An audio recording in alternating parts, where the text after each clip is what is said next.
Hello everyone and welcome to the UK's only TV programme dedicated to mental health and well-being topics, the Chrissy B Show. And today we're supporting National Bed Month, which is running throughout March, which aims to raise awareness of the importance of a good night's sleep to health and well-being, provide helpful advice and tips on how to improve sleep quality, and provide helpful advice on choosing the right bed for optimum sleeping comfort. So we're going to be doing our best today to help you at home get a better night's sleep. So let me tell you about my guest for today's programme. We have real-life story guest Felipe Mattei, who suffers from occasional sleep paralysis, which has caused hallucinations, but has managed to find the positive side of it all. We also have medical consultant Professor Ram Dhillon to answer some questions about sleeping, including how many hours of sleep we should be getting and various other things as well. We also have Abigail Wilson to talk about the foods to avoid before bedtime and the ones that are okay. And we also have spokesperson of the International Federation of Aromatherapists, Liz Thompson, to show us which essential oils promote good sleep. And later on, I'll also be giving my own tips on how to deal with certain worries. But first, here's an interview with Sleep Council spokesperson Jessica Alexander.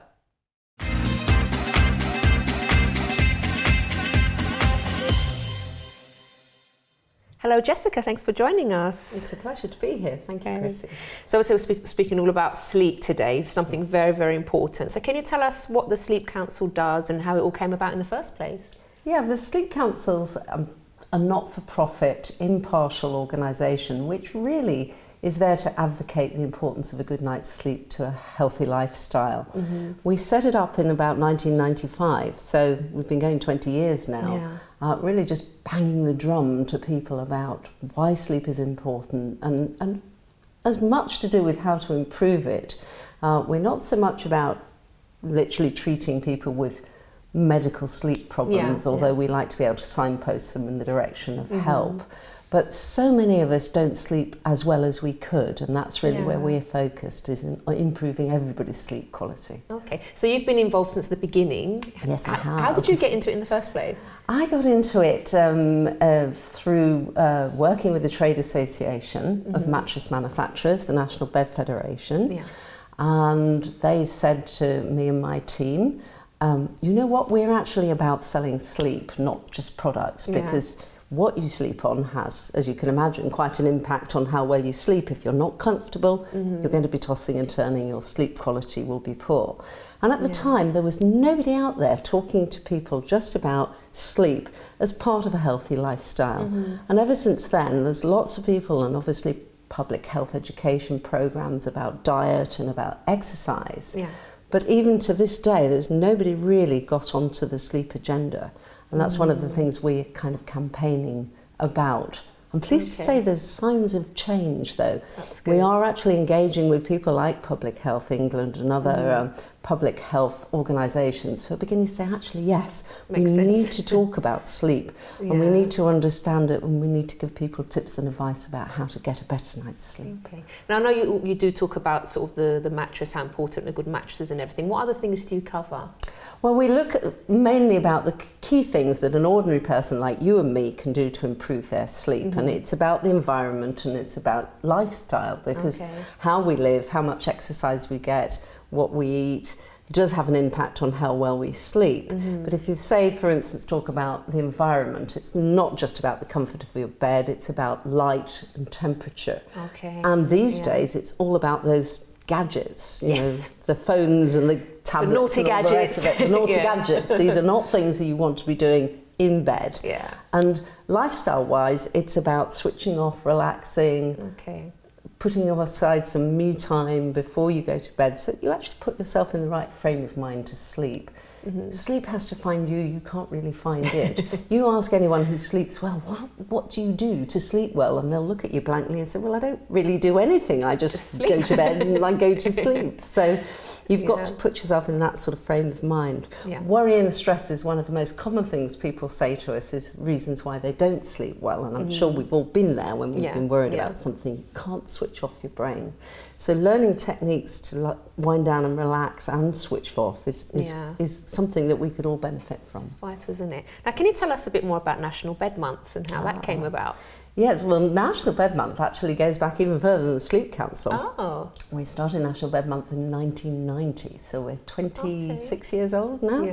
And the idea was we selected March as a good time. A lot of the magazines are writing about home interiors, and we thought this was a good time to talk about beds in the bedroom and to sort of get people to go look at their beds and say, are they actually doing the job anymore? Because unlike any other piece of furniture which has a strong aesthetic appeal, you don't that so much buy your bed or even your mattress because it looks nice. You buy it because it's comfortable. Comfort, yeah.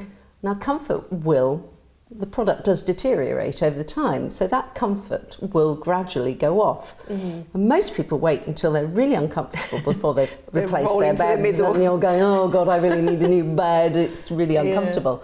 So what we try and say to them is, while you're doing that, you're compromising your sleep quality. So you really need to kind of, after about, it varies obviously on what type of bed you've bought, how good it is, but say after about 6 or 7 years, we should be saying to people at least once a year, take a few minutes to assess that bed and think, well, is it as comfortable as it was? Am I sleeping as well as I did? It's not just about the product either, because we change over time. And what we found comfortable 7 or 8 years ago might not be the case anymore. Okay, definitely makes sense. Jessica, why is sleep so important? There's been a lot of research over the last few years into what happens while we sleep.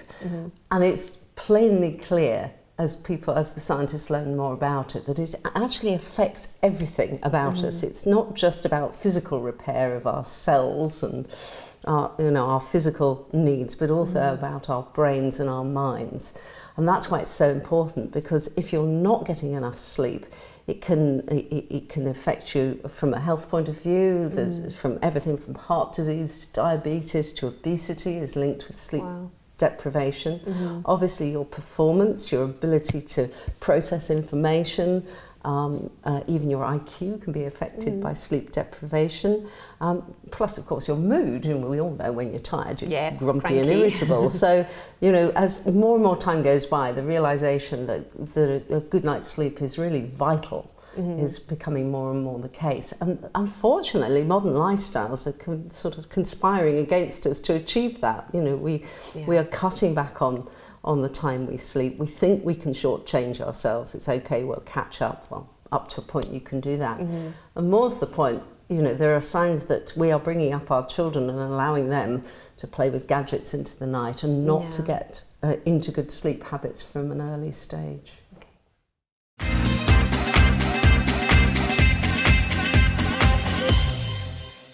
Now, do you know how to choose the right bed? Or if the one you currently have is actually harming rather than helping your sleep? Let's take a look at this. Welcome to Pillow Talk, your comprehensive guide to getting a good night's sleep, brought to you by the Sleep Council. When shopping for a new bed, there's no substitute for being flat out on the job. It sounds obvious, but 80% of bed shoppers spend less than 2 minutes trying out beds, on which they're likely to be spending around 3,000 hours a year. That's more than 120 full days. But it's important to get it right first time. Pillow Talk presents the Sleep Council's guide to shopping for a new bed. If the bed is for two, you need to shop together. Otherwise, there's a chance only one of you will be comfortable with your choice. Set aside enough time to do the job properly. You should try out several beds without any time pressure. Wear comfortable clothes, remove your coat and shoes, and lie on the bed for quite a long time, at least 10 minutes. And don't be embarrassed if you want to make that half an hour. Adopt your normal sleeping position and lie on your side as well as your back. A comfortable bed is a bed offering the right support. You will need to make your own assessment, guided by factors such as weight, height, build, and preferred sleeping position. As a general rule, the heavier you are, the firmer the tension you will need. Your aim is to achieve good posture in bed.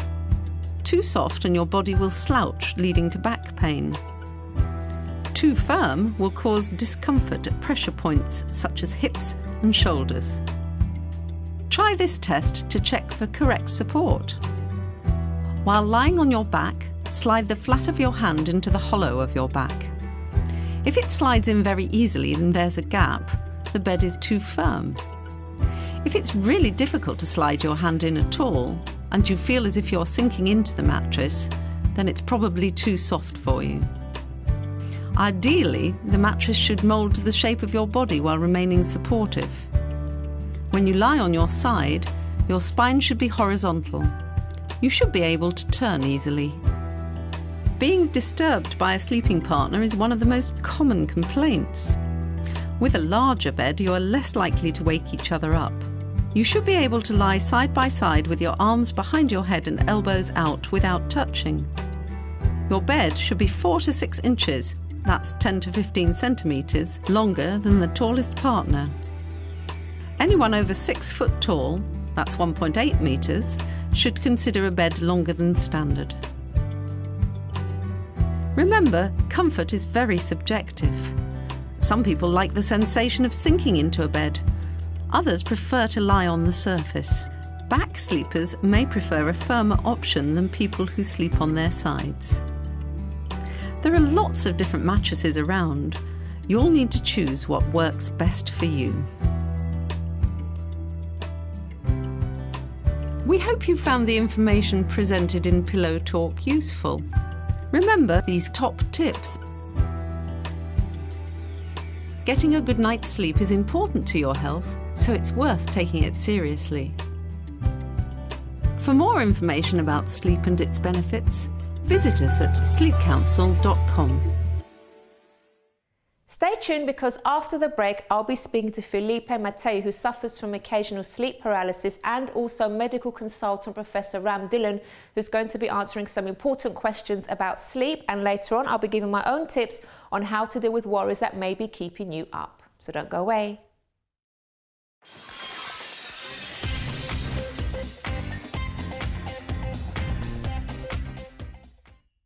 Hi, I'm Chrissy B, and my show is all about improving your mental health and being happy. Join me every Monday, Wednesday and Friday at 10 p.m. on my channel Sky 203. Visit chrissybshow.tv for more information and subscribe to our YouTube channel, Chrissy B Show. You can also follow us on Twitter and Instagram at Chrissy B Show, and on our Facebook page, The Chrissy B Show.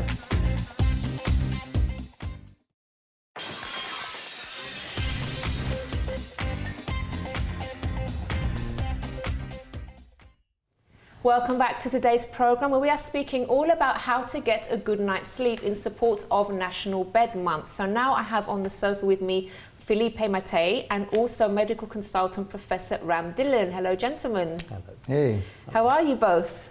Very well, thank you. Great. Good to have you both on. So actually we're going to start with your story, Felipe, because you have had some trouble sleeping. That is correct. From when you were a child. Can you tell us what happened?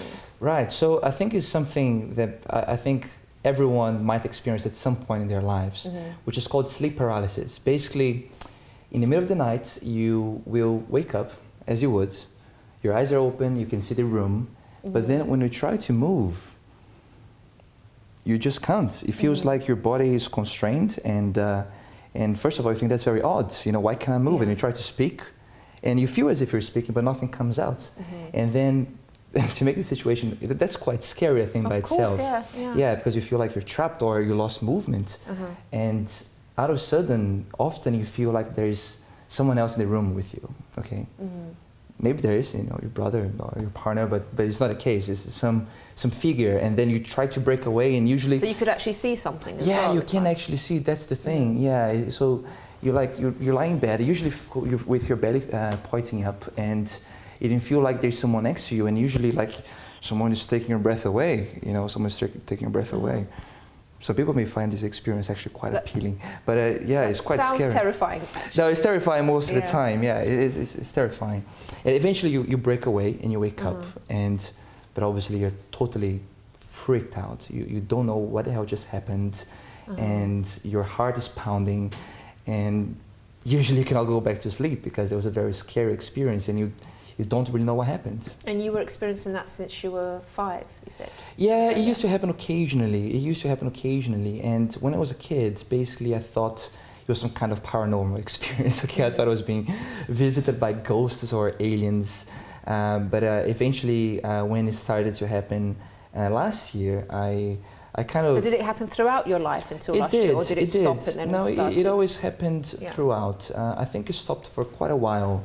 I think when I was at uni, I don't remember it happening when I was at university. Okay. But then afterwards, once I started working and, you know, when stress kind of builds up, it bothers your sleep a little bit. And then it starts to get a little bit more often. Yeah. And yeah. But how did it affect you sort of during the day though? Because obviously if you had those kind of episodes and you weren't getting good enough sleep, how did it affect your life in general?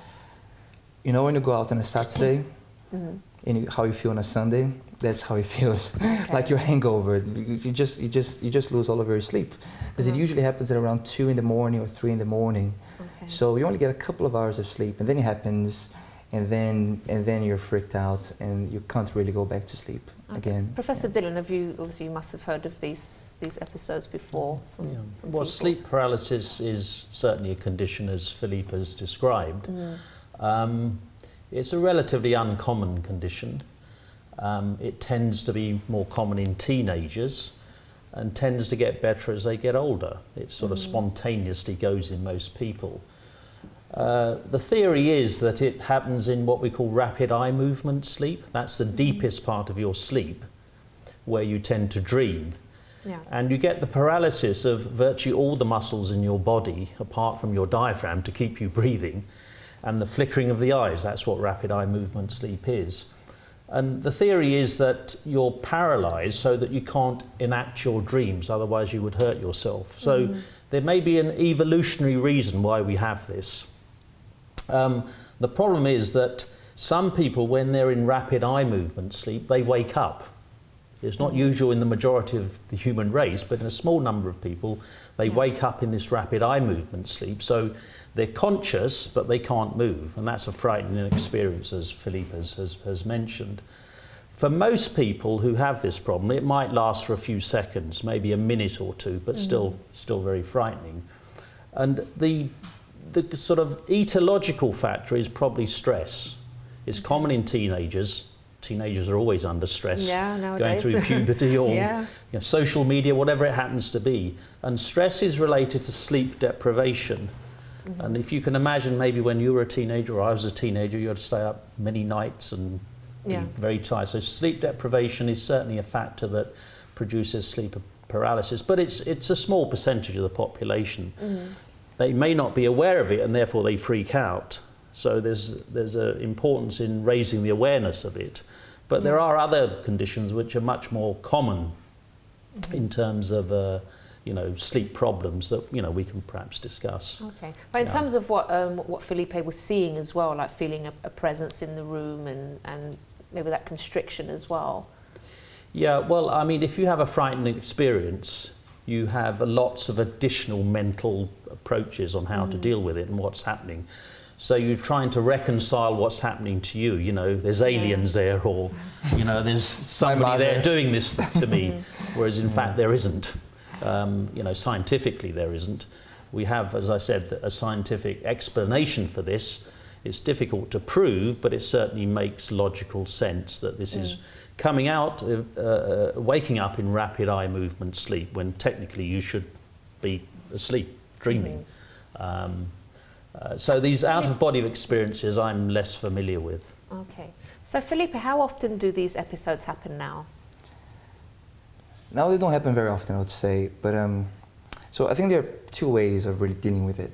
Yes, it is something which is a bit of a problem, but I'm trying to look at the bright side. So I was reading a lot about it, and I actually started to experiment with it and literally deliberately try to have it on some nights. So I would put the alarm on at 2 or 3 in the morning, get out of bed, have a glass of water, and then go back in and kind of gradually watch myself fall asleep.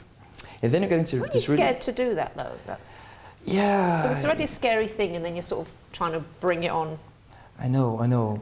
But I think I don't really feel fear since when I was a child I fell into my grandmother's dirty clothes basket, and that was the scariest experience of my life. Now I'm not really scared of anything else anymore. Okay. But anyway, so I was in this very fuzzy state of sleep, awake, and then suddenly kind of kicks in, and you feel your body almost like vibrating, and you hear sounds.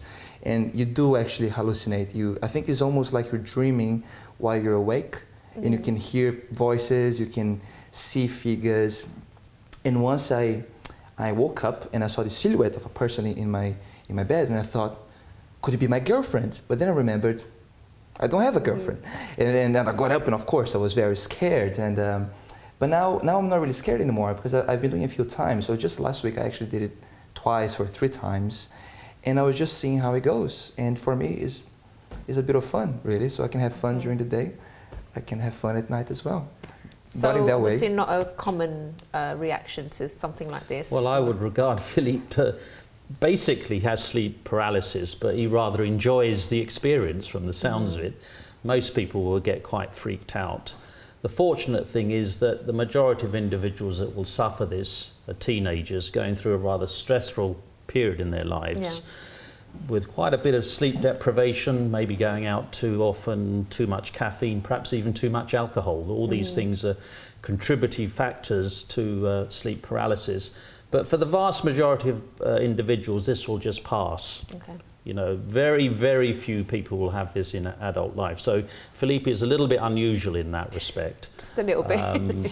But, you know, it's a frightening experience. The hallucinations are almost certainly the rapid eye movement where you are dreaming and he sees the dreams, although he's paralysed. So there's not really his girlfriend or some silhouette there. It's still a dream.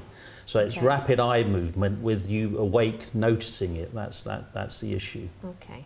Now, obviously, Felipe's case is, as you said, it's not a very common thing. So, thanks for sharing your story, Felipe, on that. But now, I'd like to ask sort of some more general questions about sleep. Say, like, you just have your average viewer now that's watching that is having trouble sleeping, or maybe doesn't really know how much sleep they should be getting. How do we know how much we should be getting and how to get the best quality sleep? Yeah, I mean, for the vast majority of individuals who are not babies or very elderly, babies need a lot of sleep because they're growing and they've got various other metabolic needs, and the elderly need less sleep.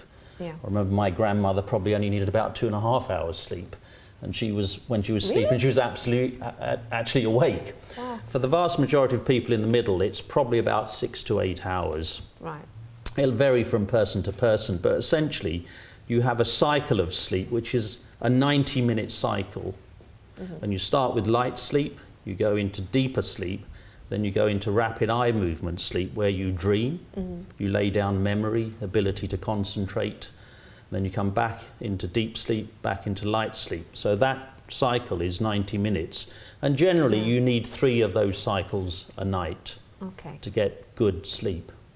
But then how do you know if you're the person that needs the 6 hours or the 8 hours? Because could those 2 hours really make a big difference? I'm asking for myself, guys. I need to know, right? No, well, you will know, because if you have adequate sleep of the right proportions of light, deep and rapid eye movement sleep, you will wake up refreshed. Okay. If you don't have it, you will wake up generally tired. And if it's really disrupted sleep, which people with, say, obstructive sleep apnea would have, they try and catnap and catch up during the day, or when they're doing something boring, like driving on a motorway, for example, or watching a boring program on television, or a boring dinner party, they'll fall asleep in the soup. So the body has a certain need, 6 to 8 hours. If you don't get it, you will catch up sooner or later. Okay, whether it's later on in the day or 2 or 3 days later, you will need to pay that loan back. Okay. Yeah. Do you know how many hours you get a night's sleep, Felipe? Me? I actually don't get very many, I think. So if I need to commute, usually I get about 5 hours of sleep. 5. Yeah, but I try to get 7. 7, okay. I wish I had 8. Yeah. Okay. Now, just another question that I had, in terms of getting optimum sleep, because obviously you can try and get those 7 or 6 to 8 hours, but then if it's not good quality sleep, how can you get that good quality optimum? Well, there's a sort of insomniacs who find it difficult to get off to sleep, or they may wake up and then find it difficult to get back to sleep. And that's usually an issue related to stress. It's related to the lead up to bedtime. You know, they've got a very active mind, they're working at high level right until the minute they go into bed. You have to actually wind down, take a warm drink, not drink caffeine. Yeah. You need a comfortable bed. You mentioned in your introduction, comfortable bed, lighting, the temperature. There's a whole ambience that you need to get yourself off to sleep properly. And a lot of insomniacs will have one or more of those factors that prevent that happening. Okay. But there are others who do all that, but they have a medical issue. Right. As I mentioned earlier on, obstructive sleep apnea is one of them. There are other sort of issues with sleep as well, particularly people who are in a lot of pain related to medical condition, arthritis, that can make it very, very difficult. Okay. So they need additional support. Okay. First, I'm going to keep you on because I do have, you did mention a few things there about the temperature and everything like that, so I want to get more specific advice from you. So I'm going to keep you on until the next part as well. We have our other two experts on. Felipe, thank you so much again for sharing your story, and I wish you all the best for the future. Thanks a lot. Don't do anything too crazy, please. No, don't worry. All right, guys, so after the break, I'll be speaking to Abigail Wilson to talk about the foods to avoid before bedtime and the ones that are good to go, and also spokesperson of the International Federation of Aromatherapists, Liz Thompson, and she's going to be showing us which essential oils promote good sleep. So don't go away.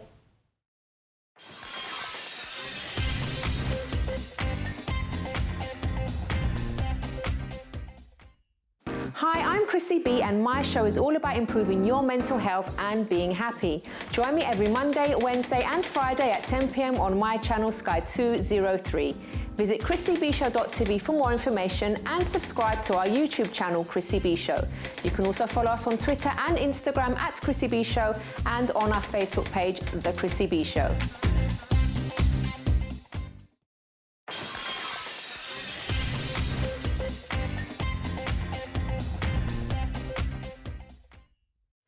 Welcome back to our program today, all about how to get a good night's sleep, and this is in support of National Bed Month. So we heard from Felipe Mattei earlier, and now we also still have with us Professor Ram Dhillon, and also joining us two lovely ladies. We also have Abigail Wilson to talk about the foods to avoid before bedtime, and also we have the spokesperson of the International Federation of Aromatherapists, Liz Thompson. Thanks for joining us, ladies. Hello. Okay, so we've got three experts here, guys, and they're all going to talk basically to help you guys at home get a better night's sleep or better quality sleep. So I did say, Professor, that we would have a couple more questions because you did mention something about the room temperature and a couple of other things before the break. Can you go into a bit more detail before we get into the nutrition and aromatherapy side? Yeah, I mean, the lead up to sort of actually getting to sleep is very important. Temperature is important because you don't want to be too cold. Yeah. Otherwise, your sort of metabolic rate changes, or too hot, you get very agitated. So you need a comfortable temperature, reasonable humidity, but that will vary very slightly from person to person. And also the bedding itself is important, lighting is important. For example, on the A40 from Acton to central London now, there's no lights on the A40 because all the individuals on Ladbroke Grove couldn't sleep because there were these bright lights on the road. That's all now been taken away. They, I'm sure, are getting a much better night's sleep. So it needs to be pitch black? Pitch black is good, but it's very difficult to get pitch black in central London or in cities. You can get pitch black, outside in the countryside. Pitch black is good, yeah. But obviously, if you've got your phones and stuff and tablets next to you, you're going to get the little lights from your devices. Well, the blue light from tablets and things actually disrupts sleep. Okay. So when you got particularly teenagers who are sitting in bed with an active mind with the blue lights, it stimulates the brain. They then turn it off. They can't get to sleep. It's very, very difficult for them. So the tablets have to be taken away, or the mobile phones have to be taken out of the bedroom. Yeah. Oh gosh, I don't even do that. So, take them out. You were going to say something? I'll say, is there an optimal temperature that you're looking for? Well, it varies very slightly. Body temperature is the ideal, not too hot, not too cold. Okay, but a slight amount of warmth, just over body temperature, is very comfortable. Okay, but you can have some individuals like a slightly cooler temperature. So individuals vary. You've got to find what is comfortable for you. Yeah, this is a bit difficult when you're married, because my husband likes the room really warm and I like it cool, so we have to try and compromise, because it's like, I can't sleep when it's too hot. I really can't. It's really difficult. But we're trying to compromise for that. Yeah, sure. So let's talk a bit about the nutrition as well now. So are there foods that you should definitely avoid before bedtime? So foods you want to be avoiding are ones that are going to be stimulating you, keeping you awake. So definitely, you know, your caffeine. We all live on our caffeine these days because we don't get enough sleep. Yeah. So it's a bit of a vicious circle. The other foods you're wanting to be avoiding is too much alcohol, because even though it may seem to put you into sleep eventually, you don't get a proper night's sleep. Okay. Don't want to be eating too late at night either, because then your body's having to work while you're sleeping, you're uncomfortable. So those type of foods you're really wanting to be avoiding. Other things like spicy foods, you're going to be keeping you awake potentially if it seems to be stimulating your metabolic rate. Okay, what's good for sleep then? Say if someone is having a bit of trouble sleeping and they don't have any of those things before bedtime, but they're still having trouble, is there anything that promotes sleep? So your sleep is very much related to your hormones. So as you said, what you were saying earlier is about females. So your hormones, so your ghrelin hormone and your leptin hormone are two that are your hunger hormones and the ones that tells you when you're full. So foods that you can actually have, which will tell you that you're full and you're not hungry, so you can go to sleep and feel that you're getting a good night's sleep, be like your milk. So your milk has magnesium in it and calcium. Those actually help your ghrelin to actually say, actually, you've got it. You're not hungry anymore. Can it be any milk, or does it have to be? Any milk's fine. Yeah. Okay. So you're looking at foods. So cherries are good ones to actually help regulate you throughout the day, as well as get you to sleep. Your B vitamins, so your niacin, your vitamin B3 and your vitamin B6 will help you induce your sleep and also help you have a better sleep. So what kind of foods would that be? So your pulses, so your chicken is always a good one. Again, you don't want to be having too much before you go to bed, otherwise you're going to be feeling uncomfortable. Walnuts help with your basically the length of sleep that you're having. So your tryptophan is a hormone which helps with that as well. Okay. All right, so lots of walnuts before bedtime then, and lots of milk. Only a handful. Okay. And now we're going to talk briefly also about the aromatherapy oils, because there are certain oils that can help promote better sleep. Can you go through that for us? Well, it ties in very well with what you guys have just said, because the one thing you've mentioned, all the food and the right temperature and the right environment, and the aromatherapy oils can create the perfect scent as well, because scent is so linked to our emotions. Yeah. And if your room is a bit stinky and smelly, you're not going to sleep so well. So there's a lot of ways of adapting. So there's a whole array of wonderful oils, and the art of aromatherapy is using essential oils to promote health and well-being. So the oils I brought today are very simple, they're very safe, and they're very cost-effective. And most people will recognise these. We have lavender, we have mandarin, and we have chamomile. And they are distilled, and then we have pure therapeutic essential oils. So you have to treat them with respect. And use your sense. What do you like? What do you want your environment to be? If you are busy, if your mind is busy, having something that's going to help to slow you down, soothe your emotions, can be a wonderful medium. For slowing you down? Which one? Well, I need to slow down. There are many. All the oils have their own special therapeutic qualities. So the oils we have here, as I say, chamomile, mandarin and lavender, they are known to help with their soothing, calming and balancing properties. So if you're using these oils and you smell them, they have an effect on your body which will help to slow you down. Okay. If you like, have a smell, see what you think. Do you want me to pass them around? I do love lavender, I have to say. Do you want me to pass each and you all smell it and see what you think, or try? See, I love that sort of fresh, clean smell. That's lavender. So how do you feel when you smell that? Clean. You feel clean? Clean and because smells have associations with growing up and things like that. Yeah, I think so. Yeah. So they can have positive or negative associations, and they're instant because they're straight into your limbic system, your brain. That just makes me hungry. Yeah, okay. So maybe that one wouldn't be a good one for you, Nina, or maybe you're hungry at the moment. Yeah. But when you blend them together, they have a different effect too. So you can use them individually. Do you want to try some mandarin? This is actually a tangerine skin. I didn't have any mandarin, but it has mandarin on it. Actually, you can smell, or you can have them on the smelly strips. This sounds really. And that's chamomile, Roman chamomile. So you see, and can you see that one? That one you really that like, one's don't just you? Maybe go like. The other one kind of Yeah, so it's interesting. So nice. everybody's unique. We all have different opinions. Yeah. So for yourself, you quite like that Roman chamomile. You could just have that on its own. You could put it in a diffuser in the room. You could spray it around. You buy these wonderful things with little pulse points that you can roll onto, with the oils on. You can roll on very simply, carry them around, have a little smell. I particularly love rose. It's a particularly expensive oil, unfortunately, but I made this one up earlier. If anyone likes rose, pop a little bit on, see what you think. If you don't like rose, I recommend you don't. But I love it. I should have checked first before I put it on my Oh, that is nice. It reminds me of Granny. Yeah, okay. Yeah. And if your granny was a positive granny, that's great. If you show her granny, not so great.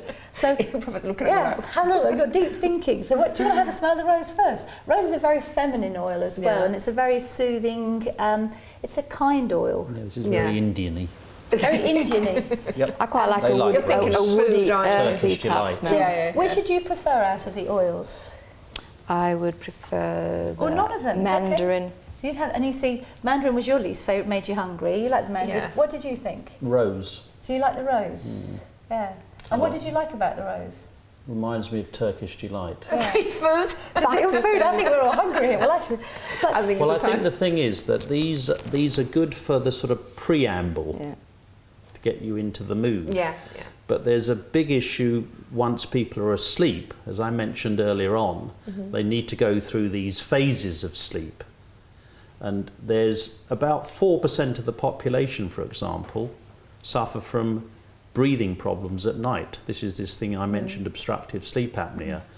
And it's usually heralded by snoring. That's the sign. And it might mean that a person has obstructive sleep apnea. More common in men. Okay, there must be a lot of ladies out there who say, hey, yes, my man probably does have snoring, but if he struggles at night, he may well have breathing problems. If you get then disruptive sleep, doesn't matter how much oil you use, you're not going to have decent sleep. And the other issue to just mention to your viewers is that although men suffer from this sort of breathing problem at night due to overweight, their structure, various other things, maybe too much alcohol, women do suffer from this issue as well, but postmenopausal. And we think women are protected because of their estrogen hormones. Postmenopausal, the incidence of the snoring and this obstructive sleep apnea increases in incidence. But women present very quickly because they hate the fact that they snore or may have obstructive sleep apnea. Men suffer because men don't look after their health. Their partners bring them along saying, I'm fed up with this individual. Not only is he not sleeping, I'm not sleeping. And the children are not sleeping. And I think the important thing to pick up from that, if you're not getting good sleep, it's going to affect your diet. And if you're not getting enough sleep, all the evidence shows that you're going to be eating about almost half to double the amount that you'd normally be eating because of your oil hormones are all out of sync, I was saying. Because obviously we're talking about some like the serious issues that obviously you're mentioning, Professor, as well. But also for those that, you know, it's not that serious, the issues aren't that bad and they kind of just want to improve the quality of sleep. So things like the essential oils, making some things, you know, changes to the diet will definitely help, I would say. But then if you are using all these things, you've changed your diet, you've using your essential oils, things aren't improving or haven't improved to an extent where you're getting that good quality sleep and it's affecting your life, that's when you have to look into it further and see, you know, what can be done about it. Yeah, the condition of, say, insomnia, this is, I think, an ideal treatment because that is trying to reduce, usually it's due to stress or other sort of personal issues. These are great this for. is, very good for so this preamble bit will be very, very helpful to them.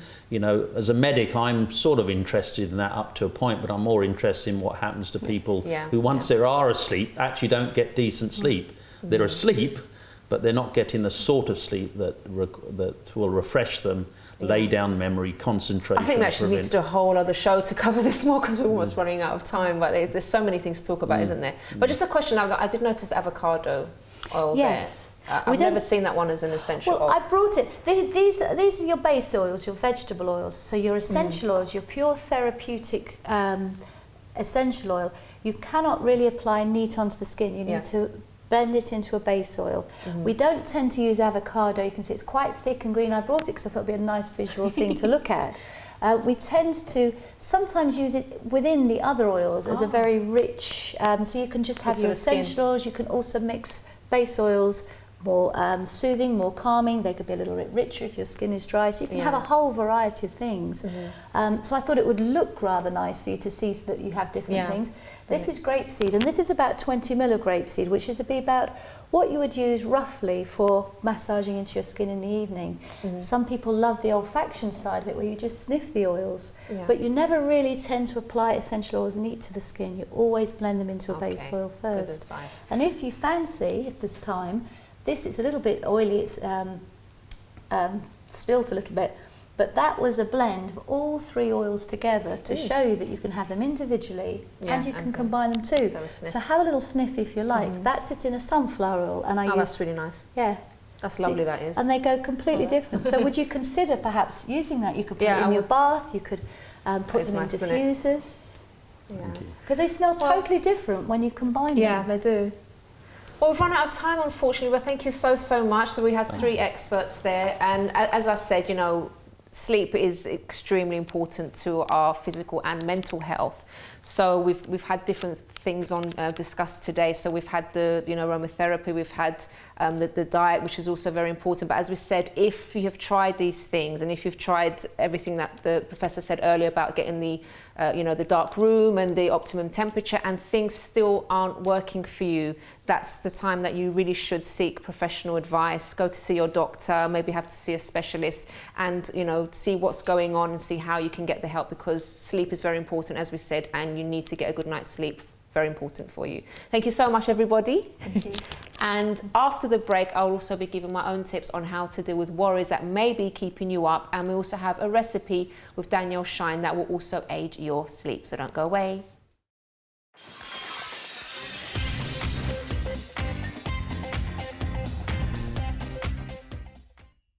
Hi, I'm Chrissy B, and my show is all about improving your mental health and being happy. Join me every Monday, Wednesday and Friday at 10 p.m. on my channel Sky 203.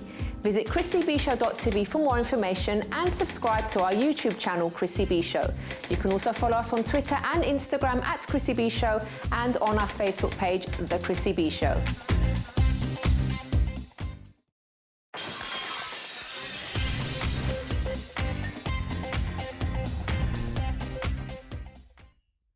Welcome back, everyone, to our program today, which has been all about how to get a good night's sleep in support of National Bed Month. So we had some experts on earlier, and also a real life story. And if you missed any of that, don't worry, you can catch the show in a few days' time on our YouTube channel, Chrissy B Show. Make sure you subscribe while you're there. So I'm going to be covering tips on how to deal with worries, because many times one of the reasons why people can't sleep well at night is because they have something on their minds, they're worried about something, and then that can keep someone up. But before we do that, I'd like to show you a recipe from one of our newest nutritionists, and that's Danielle Shine.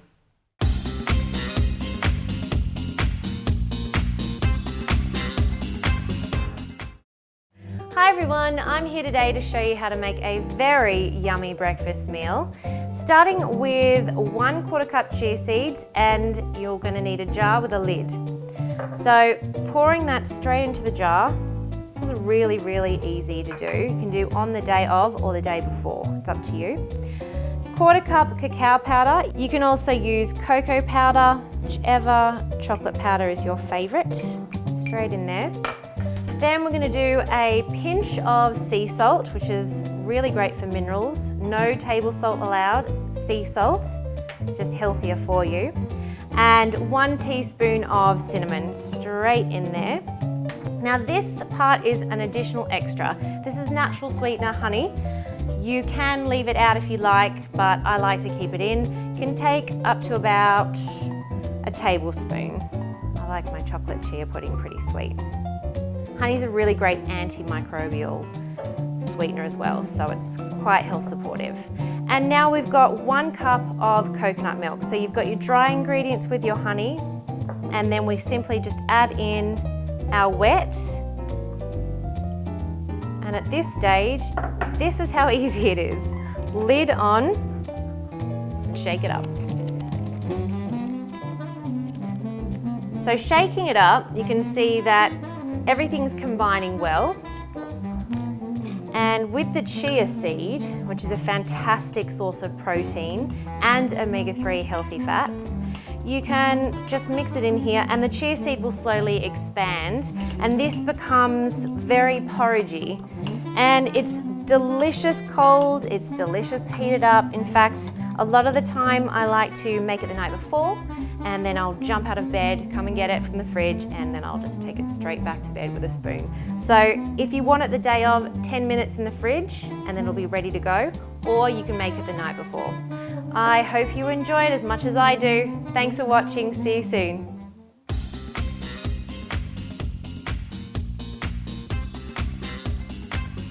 So thanks very much to Danielle there. Now, I'm going to be covering some tips on how to deal with worries because, as I said earlier, some of the things that do and can keep people up are things on their minds. So the first one you might be quite surprised at on how to deal with worries is to actually drink more water. It does sound simple, but dehydration has actually been linked to mental health issues and worries.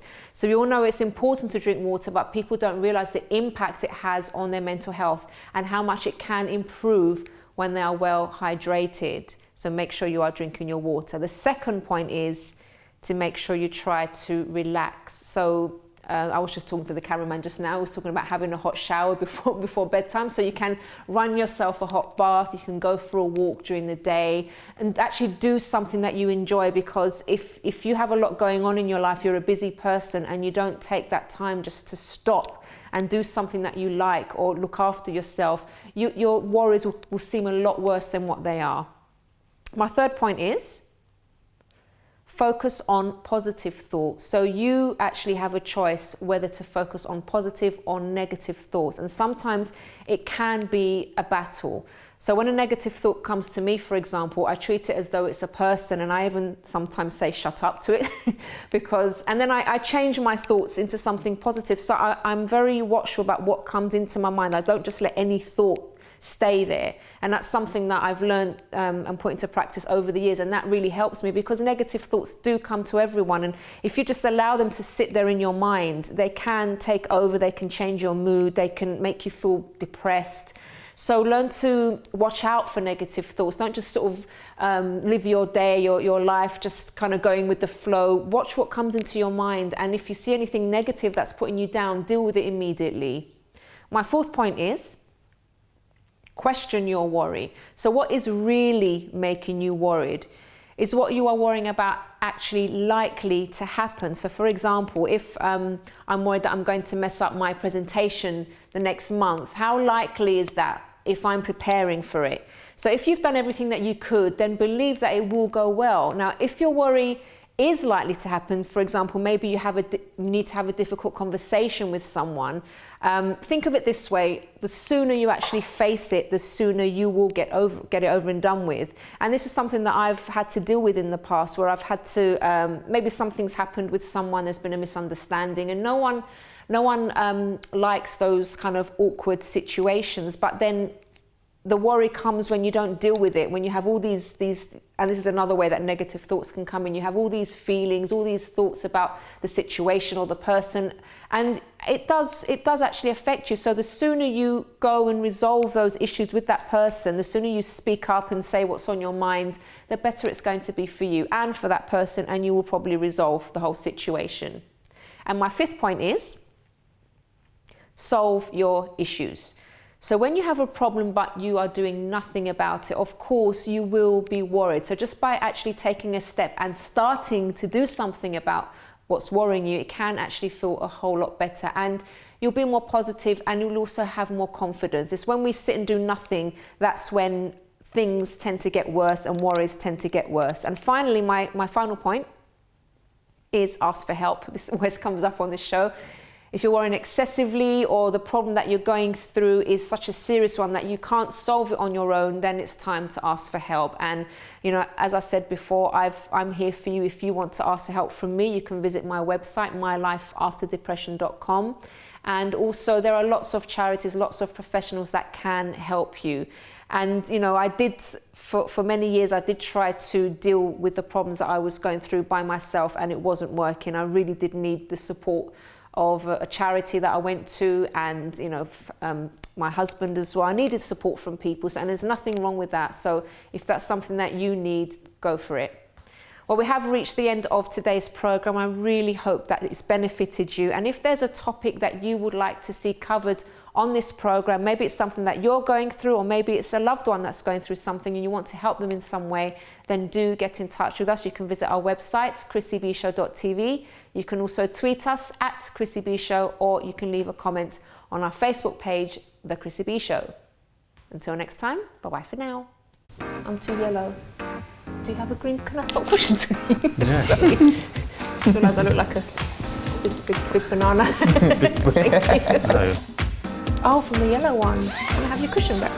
What's happened here? Watch this now. Is this there? Ta-da! Oh, it is an orange one. Is that too much though? No, it's That's perfect. too much colour, isn't it? Now, do you know how to choose the right bed, or is the... Hang on, sorry. I'll be giving my own tips on how to deal with worries that may be keeping you up. No!